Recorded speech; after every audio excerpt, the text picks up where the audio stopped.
Colonials fans, welcome to another installment of GWTV's Unstoppable, a sports recap show where we get you in the know on all things GW sports. My name is Colin Chusky, and I'm your anchor today. Alongside me is my co-anchor, the one and only Sean Grant. It's even the big man's 22nd birthday today. Sean, first and foremost, happy birthday. It's also cold outside, which means our winter sports are in full swing. Sean, what's been going on with GW Sports, and what can we expect from today's episode? Well, Cole, first we're going to break down the recent Deadspin article, which described implications surrounding former athletic director Patrick Nero's departure from GW. Next, we'll be highlighting men's and women's basketball, men's swimming and diving, and the recent play of the women's squash team. After that, we'll give you a rundown of some of your other favorite GW sports, and Cole will get the chance to sit down with the new men's and women's swimming and diving coach. To wrap things up, the man who makes this show possible, our own executive producer Parker Jensen, will join us here at the desk for a hot take segment and tell you what competitions you just can't miss. All of this on Unstoppable. Right wing, good. Dively leaking out.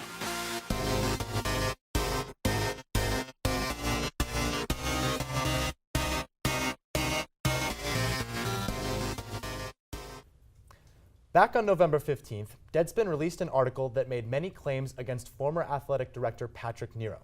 Among those claims, the article asserted that Nero interacted with student athletes and recruits in an inappropriate manner, became too intoxicated in instances where he was dealing with athletes, made petty cash payments to some individuals like former men's basketball player Kevin Larson, and conspired with others in the athletic department to get former head basketball coach Mike Lonergan fired over differences Nero and he had following the 2015-2016 season.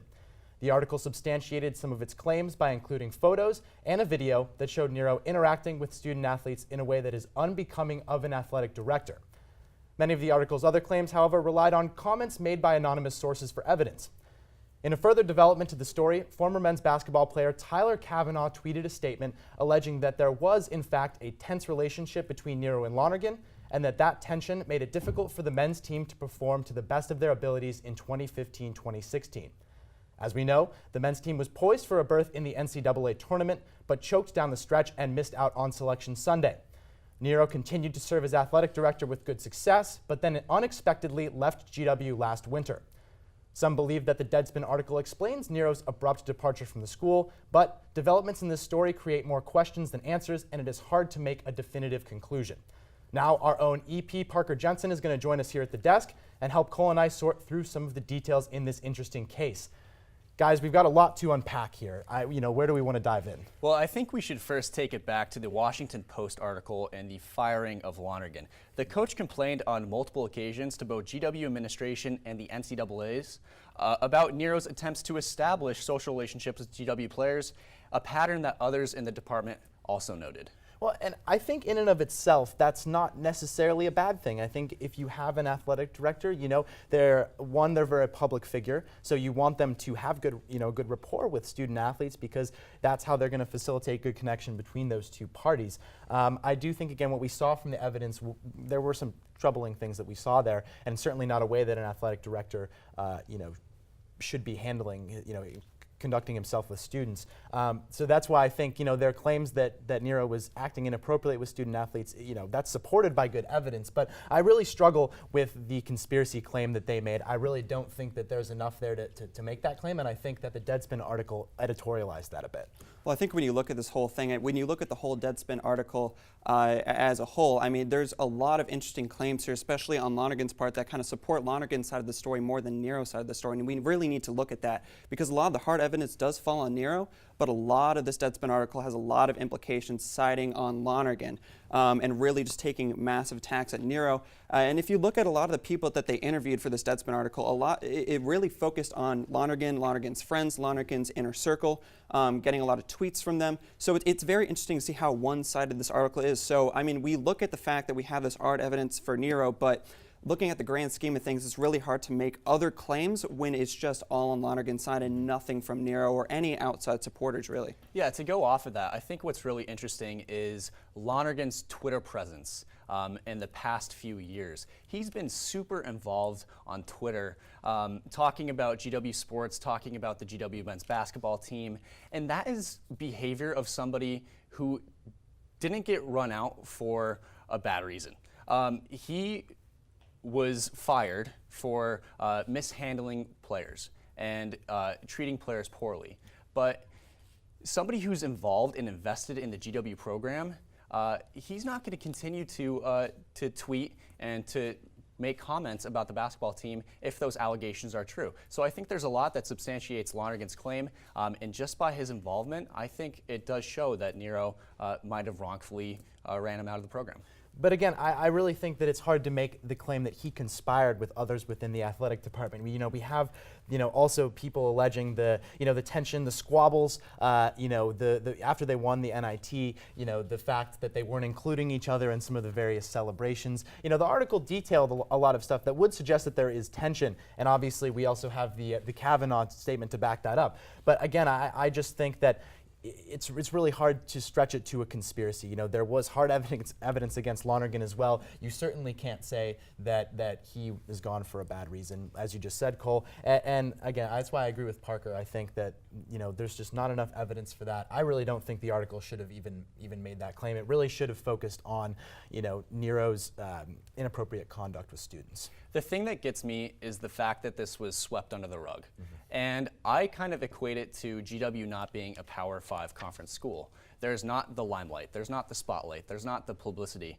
And our school is, quite frankly, known for being complicit in poor conduct in the athletic department, poor conduct in the Title IX office, and misreporting sexual assault cases, and not doing everything to the best of its ability to ensure that the health, safety, and honestly, well-being of the students is promoted.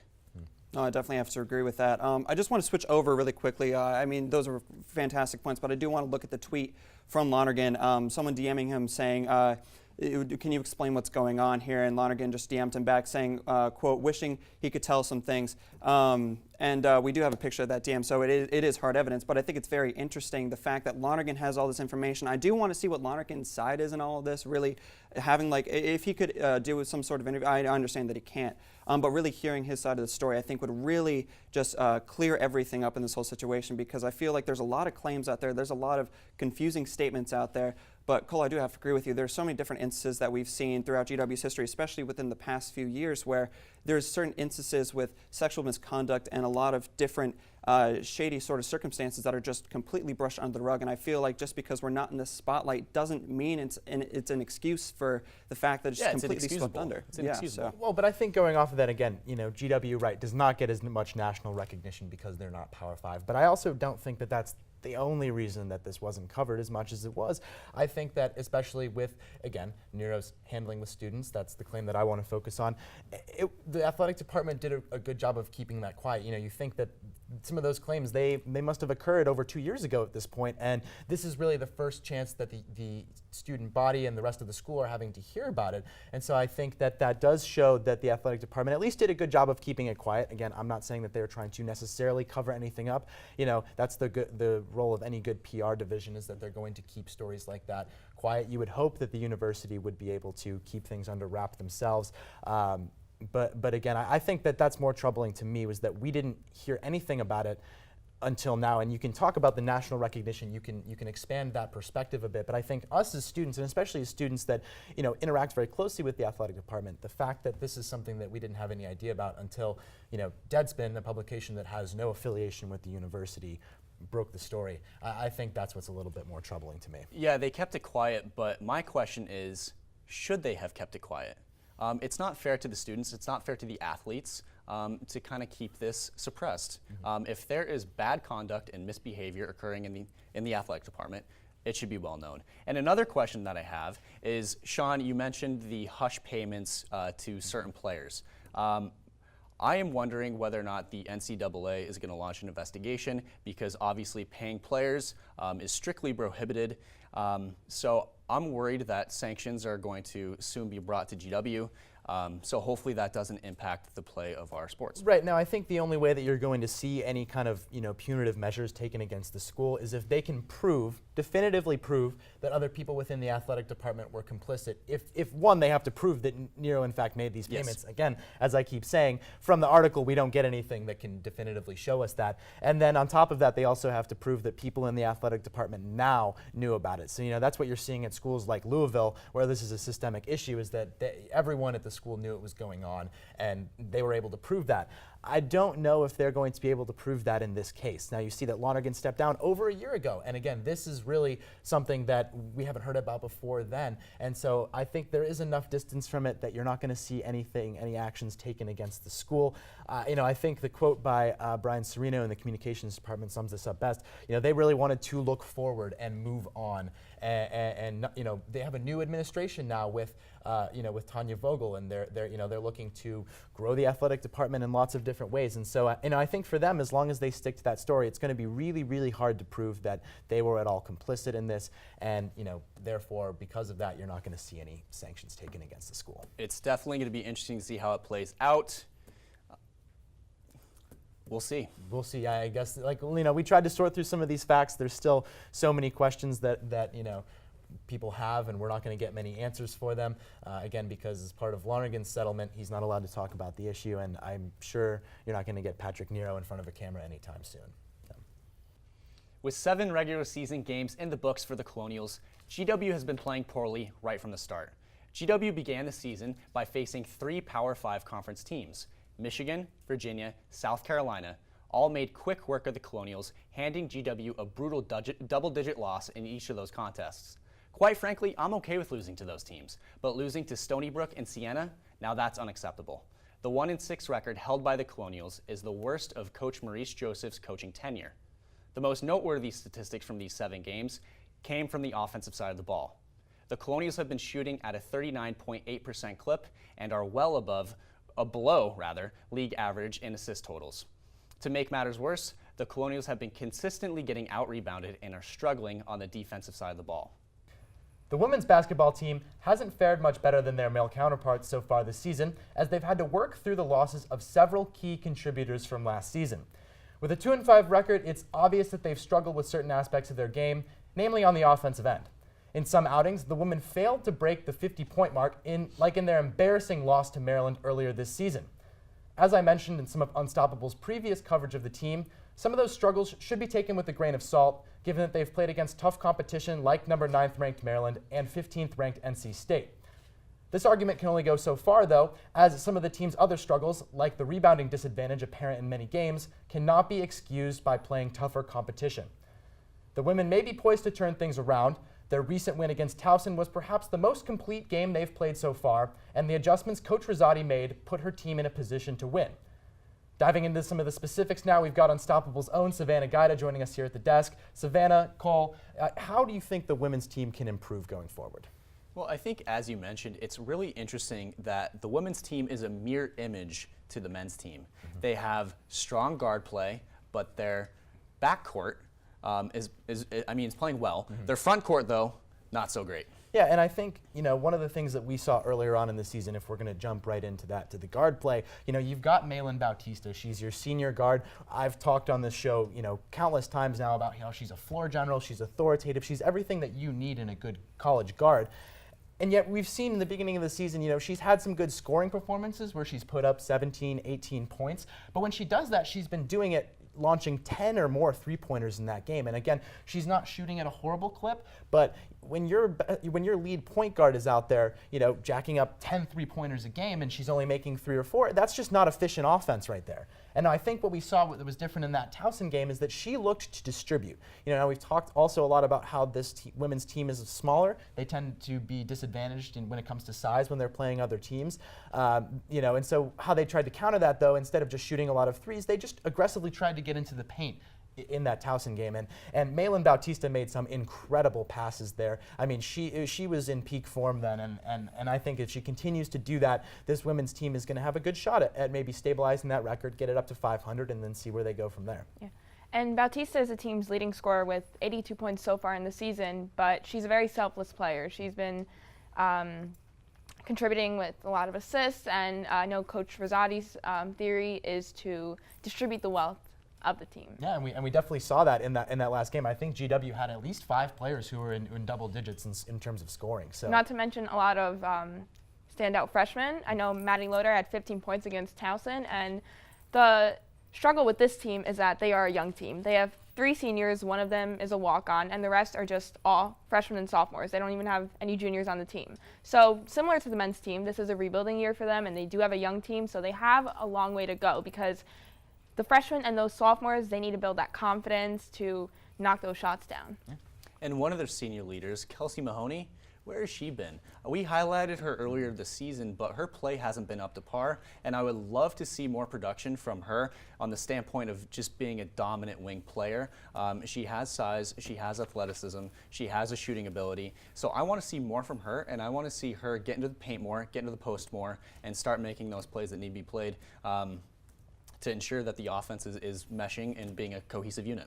Now, throwing things over to the defensive side of the ball, that was the calling card for this women's team last year. They've tried to rely on it to a degree so far this year.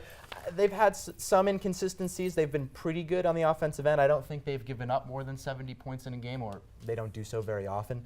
So their defense is pretty good, but I still think they're adjusting as they continue to play with this lineup and figure out how they want to work in more size. That's how they're going to change up the defensive scheme. Now, we saw against Towson, they started in a 3-2 zone, probably to try and combat Towson's strong guard play. They wanted to get into the passing lanes, but that didn't work out. Towson was able to attack them in the middle, and they saw that 3-2 zone exposed them in the paint, and because they are a smaller team, they had some struggles defending that And they way. switched. But then they switched, exactly. Now we talk about the adjustments that Coach Rosati is trying to make, and that she switched to a 2-3 zone later in that game, and it proved to be really effective, and they let up significantly less points in the second half. They blocked a bunch of shots, they grabbed more rebounds, so maybe sticking to that 2-3 zone will also help them out a little bit going forward. For sure, and as a small team, they need to learn to play more aggressively. And I mean, so right now they're averaging 1.6 blocks per game, which is not enough at all. And they need to learn how to defend without fouling, because against Towson, Sarah Overcash and Kayla Makua fouled out in the final frame, and you lost 2 very impactful players in that game. But overall, Nila Luma has been a standout on defense with 33 defensive rebounds, so she's really putting in her work. And she's been lights out from the free throw line as well. So that's production that you want to see from a more veteran player. So that's great for the Colonials. And I think touching on one last point that, again, we've noted as a glaring weakness for this women's team, we've talked about it kind of already with the size, but rebounding. Now, Luma has been performing better. She's definitely helping in that regard. But, simply as a smaller team, sometimes you are just going to grab less rebounds than your opponent. And so I think the key for this team, if they want to minimize that effect, is they just need to get the hustle plays, right? 50-50 balls, loose balls, there's one just bouncing around on the floor. They got to go and get it. And for them, it's all about limiting easy points for the other team. If they can do that, that's really going to help them on the defensive end. And I think we saw them do that pretty well against Towson. I'm not sure exactly what the rebounding margin was, but I don't think it was as bad as it had been in previous games for them. They drew 4 offensive fouls in that game, 3 of which were charges. So, I mean, you really saw them, wanting to win the turnover margin, win everything like that. And so, I really think that if this team is going to have some success, that's going to be the focal point for them. Young, small, scrappy teams need to put in the work in those hustle plays like you mentioned.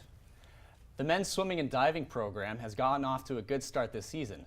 Most recently, the Colonials put together a compelling performance at the Queen's University Fall Frenzy. The Colonials finished with 1,596 points over the 3-day meet and finished second out of 12 squads behind the Queen's University Royals, the 4-time defending Division II national champions. Sounds like a frenzied success to me. The meet was marked by excellent performances by Emils Pone, who finished first in the 200-yard backstroke with a time of 1 minute 46.3 seconds. The Colonials are now gearing up for championship season and their next competition, the local tri-meet at Georgetown. Isabel Schmaler visited the men's swimming and diving program, so let's take a look. Hi, I'm Isabel Schmaler from GW's Unstoppable. I'm here with Andrew Cho. We're going to talk about the men's swim team today. So, Andrew, it's been a couple weeks since you've had your A10 honor. Can you tell us a little bit about your expectations for the season so far? Definitely. I'm really excited for this season. So far, we're doing really well. We're doing better than we have been in the past couple of years with the new coaching staff and the new swimmers coming in this year. I'm really excited to see what we do. Coming into A10s, I think it's going to be a good year for us. Hopefully we'll, as the men's team, we'll win the Atlantic 10 again. And, I'm really excited to see what the women's team does. I think they're going to do an amazing job this year, and I think they're going to win too. Awesome, and you were talking about how excited you are for the new swimmers on the team. So if you had any advice for new swimmers this season? Yeah, it's a long season, definitely, and so it's good to rely on each other. We're definitely a family here, and so when, training gets difficult, it's nice to have each other's backs. So Dylan, how's it been transitioning from the high school level to the collegiate level? It's been great so far. Coming from high school to college swimming, there's such an emphasis on being a big team here. So like Andrew said, when things get hard, you really do turn to your teammates, and then even outside the pool, you're one big family. So, it's been great for me, and having the team by my side in my first few months has really helped me transition into college, definitely. Great, and what are your expectations for this season? Yeah, I'm just looking forward to it, really. We'll see what happens. I'm pretty certain we're going to win Atlantic 10 again on the men's side, so that would be great, and I think the women will do a great job as well. Hopefully they'll move up the table. But yeah, just looking forward to getting into college swimming life and, facing up some of the big teams and seeing how we compete. We're looking forward to following the men's swim team for the remainder of the season. Thanks, Isabel. Since winter is now officially coming to DC, it is a better time than any to head to Hellwell Courts and watch some of the women's squash games. With their season just getting underway, the team currently sits at a 1-2 record with a long slate of games left on their December schedule. The women opened the season with a resounding victory over crosstown rival Georgetown, beating them 9 matches to none. In their last 2 events, the team struggled a bit, losing to Penn 2 matches to 7, and then to Princeton 9 matches to none. Those losses, however, did come against top-ranked Ivy League opponents, so GW should focus more on some of the positives from those matches before facing off against Dartmouth in their next contest. Let's toss it into the pool now with men's water polo, where the boys are making a deep postseason run in the NCAA championships. The Colonials won their first NCAA championship game against number 12 Princeton. The Colonials came back from a 5-goal deficit to beat the Tigers 14-13 in overtime. Attican Destici racked up 3 goals and 5 assists in that game, leading the Colonials to victory. Most recently, the Colonials played UCLA, where the GW lost 18-6. Still, the season was the best season for the team. They finished the season ranked 11th in the nation, a program record, and tied for the most wins in a season in program history with 23. A truly historic season for the Polo team, and a special congratulations from everyone here at Unstoppable. Usually when we talk about men's cross country on this show, we're highlighting strong team and individual performances in key meets. At the end of their fall season this year, however, the men could not produce the spark we've become accustomed to. After building up good momentum throughout the fall, the men failed to meet expectations at the Atlantic 10 Championships, where they placed 9th out of 14 teams. They definitely expected to perform better in that meet. The men then went on to compete in the Mid-Atlantic Regional Competition. Several individuals posted strong performances in that event, like Jackson Cronin, who PR'd in the 10K with a time of 32 minutes and 12 seconds. GWTV's general manager Andy Weber also performed well, placing 47th overall with a time of 32 minutes and 33 seconds. We want to take a minute to applaud Andy on a terrific career and want to apologize for all the times that we've made fun of him on this show. Andy, you've got me saying it on tape. Running always was and always will be one of the realest sports. The women's cross-country team also showed they could run with the best. The Colonials posted the highest Mid-Atlantic regional finish in program history, finishing 14th.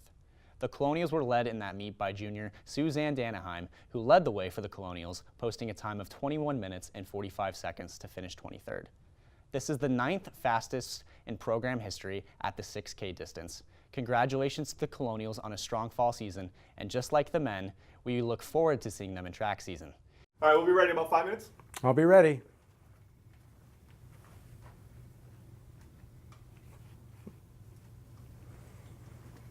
While these guys finish up, I got a few things I want to show you. Come with me. Over the summer, we gave a lot of things a new fresh coat of paint and a new look, including the Vern Shuttle Express. Take a look at this. Oh, there you are. I thought I'd lost you. Come on with me. I want to show you the new all-you-can-eat dining option out at the Mount Vernon campus. Hey, I can charge my phone in here. I'm stuffed. You got to try the mac and cheese. It's great. I got one more stop to make. I got to get my gear for the year. Let's go to the bookstore. You can't have too many GW ties. You need to get out in your buff and blue. I want to see at all the events and the games, raising GW high. One of the things I heard from a lot of our students is we need more community space, a place to eat, study, hang out with friends. Like this one. This is one of our new spaces. We need to get going. Got to get back. This is going to be an exciting year. And action. Welcome back.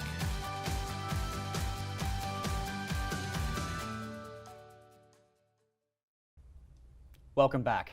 On July 12, 2018, George Washington University named Brian Thomas the head coach of the swimming and diving program. Previously the head coach of Atlantic 10 rival St. Bonaventure, Coach Thomas has coached multiple NCAA Division I qualifiers and All-Americans and boasts an impressive resume. Before that, he helped coach Western Kentucky for 5 years, serving as associate head coach for the final 2. Coach, thank you so much for joining us. Thanks for having me. Now, new program, new city, different Atlantic 10 program. How has the transition been so far? It's been great. Certainly, everywhere you go, there's a little bit of a learning curve, I suppose. But leaning on prior experience and maybe being a little bit familiar with George Washington being in the Atlantic 10 has helped.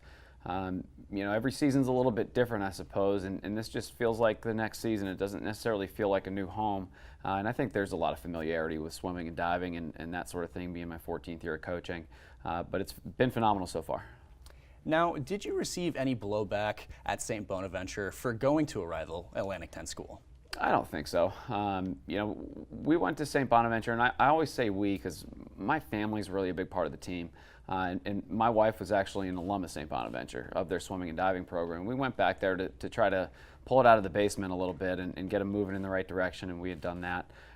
The thing about GW is, I wasn't necessarily looking to make a change, but when it opened, it just has a little bit of everything. Brought us closer to family. My in-laws are in Charlottesville, Virginia, so that made a lot of sense. We just had our first child. My wife is in the fundraising world, so a lot of opportunity for her here. And then the program itself, I want to be in a position where we're really supported by administrators, where, in a position where we can compete at a high level and do the things we need to do to achieve that. So it was really a no-brainer when it came to that sort of thing. Yeah, absolutely. Now, you mentioned the program and kind of turning it around. What do you intend to do with GW's program, and what are your goals for changing the culture or making it better? Sure, yeah. It's certainly a different circumstance given the success they've had here the last 3 years. So obviously we want to sustain that and build upon it. I think looking forward, we kind of do it, and it's a little bit of a double-edged sword. We want to look forward to establish some of our goals and some of the direction of the program for the next decade or so. But we also want to kind of keep our blinders on and focus on what we're doing this year and try to have a successful year for our swimmers that are on campus now. And of course, same for the divers. I think that the possibilities here are endless. With our location and all the resources we have available to us, and that's not just financial, that's everything. I think that the sky is really the limit for us. I see us being a top 25 program. I see us competing on a national level within the NCAA, getting swimmers to the Olympic Games, especially some of our international swimmers, things of that nature. Absolutely. Now, you mentioned some of those key performers and standout swimmers. Who this season thus far has really upped the ante and brought the game? Sure. One name that it really comes to everybody's mind, swimmers included, not just coaches, is Emil. So Emil's Pointe. He is a Latvian swimmer for us, and in his junior years, really started to kind of figure out what it takes to excel, I think, at a very high level. I can't think of one workout where he's been bad, and that's very rare. To have a swimmer go through, 3-month stretch or so, impressing us on a daily basis is pretty rare, but Emil has been able to do that. It's reflected in his results. So he's certainly been a standout. On the women's side, Emily Zhang has been phenomenal. Same deal. Anywhere we plug her in, she usually has a lot of success. And specifically down in Charlotte at our mid-season meet, had a great meet. So I think there are positives to pull from every individual, and that's really how we focus on things, is one day at a time and trying to be as consistent as we can, but those two certainly stick out. Absolutely. Now, what leadership demands do you make from those swimmers, and how do you institute a good culture of role models and student mentors in your program? Sure. Yeah, I think first and foremost, we have the typical stuff you see in terms of peer leaders, and they run our study hall program and things of that nature. Our upperclassmen do. I think more than anything, and you caught me on a good day because I've been thinking about this a lot today. We are looking for athletes and looking to instill the kind of attitude that they can be leaders no matter what circumstance they find themselves in. And we really encourage that out of even our freshmen and sophomores. When they get out into the working world, you're always going to have a superior. You're going to have a boss, a CEO, whatever.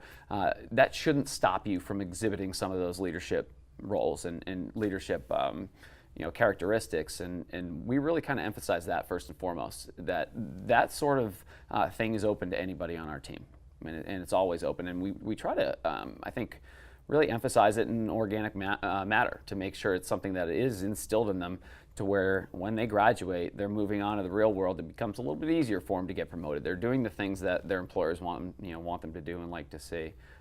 So we focus on that a lot. Yeah, I think that's so huge, transitioning college sports into a workplace environment and transitioning those skills. Yeah. And that's something that's not often done. Sure, and they'll notice that those things will help them immensely. I mean, they'll be the only ones showing up early, the only ones leaving, work late, doing the extra things that aren't extra to them, but are extra to everybody else, and all of a sudden they're getting promoted, and they're moving up the ladder that way. I see it over and over out of former swimmers that go through that process, and it's a lot of fun to see, really rewarding. Now, I'm going to put your coaching abilities to the test.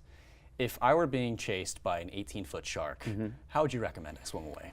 I think you're out of luck, man. Yeah, I might get mauled. No. Don't they say punch him in the nose or something? Yeah. Yeah.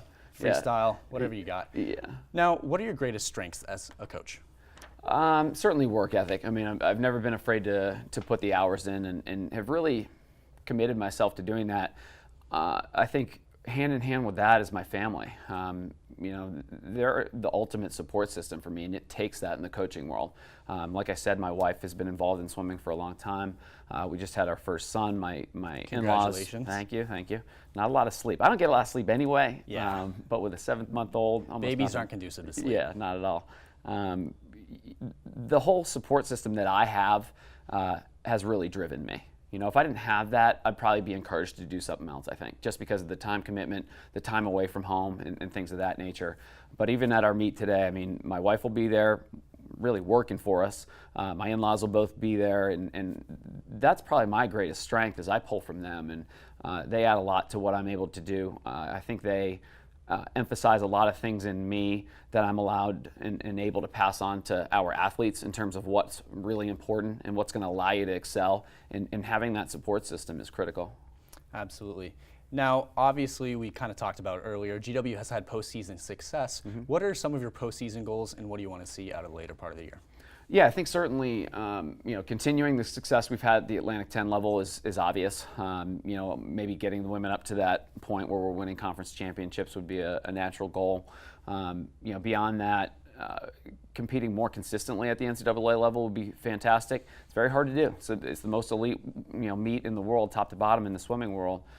So it's not easy to do that, but that is one of our goals, is to be a top 25 program at the NCAA championship, qualifying relays, things of that nature.